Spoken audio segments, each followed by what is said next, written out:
বিসমিল্লাহির রহমানির রহিম। পরম করুণাময় অতি দয়ালু আল্লাহর নামে আরম্ভ করছি। খাতামাল্লাহু আলা কুলুবিহিম ওয়া আলা সামইহিম ওয়া আলা আবসারিহিম গিশাওয়া ওয়া লাহুম আযাবুন আলীম। ক্রমাগত কুফরি করার কারণে আল্লাহ তাআলা তাদের মন মগজ ও শোনার ওপর মোহর মেরে দিয়েছেন। এদের দেখার ওপর এক ধরনের আবরণ পড়ে আছে এবং তাদের জন্য পরকাল কষ্টদায়ক শাস্তি রয়েছে। ومن الناس من يقول آمنا بالله وباليوم الآخر وما هم بمؤمنين। মানুষের মাঝে কিছু লোক এমনও আছে যারা মুখে বলে আমরা আল্লাহ তাআলা ও পরকালের উপর ঈমান এনেছি, কিন্তু এদের কর্মকাণ্ড দেখলে তুমি বুঝতে পারবে এরা মোটেও ঈমানদার নয়।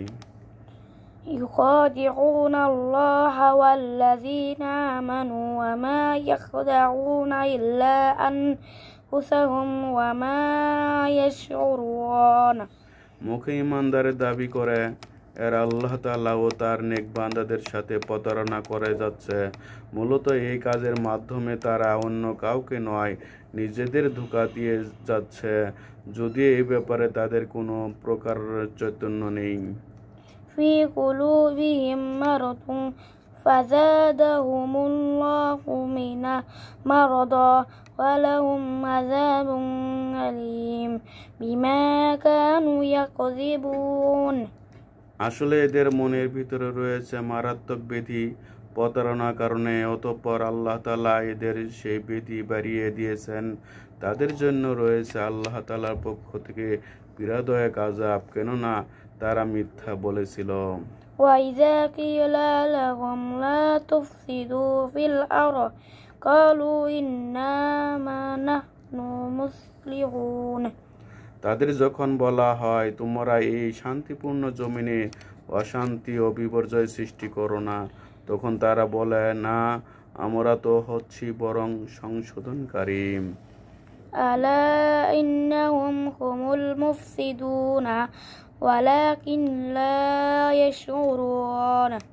অথচ এরাই হচ্ছে জমিনে যাবতীয় বিপর্যয় সৃষ্টিকারী, যদিও তারা এই ব্যাপারে কোনো চৈতন্য রাখে না।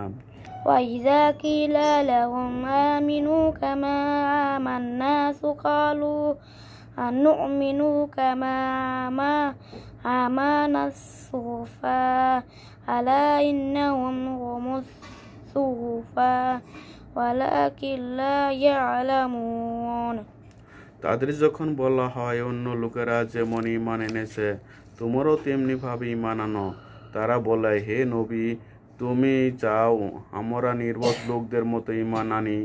আসলে নির্বোধ তো হচ্ছে এরা নিজেরাই, যদি তারা এই কথাটা জানে না।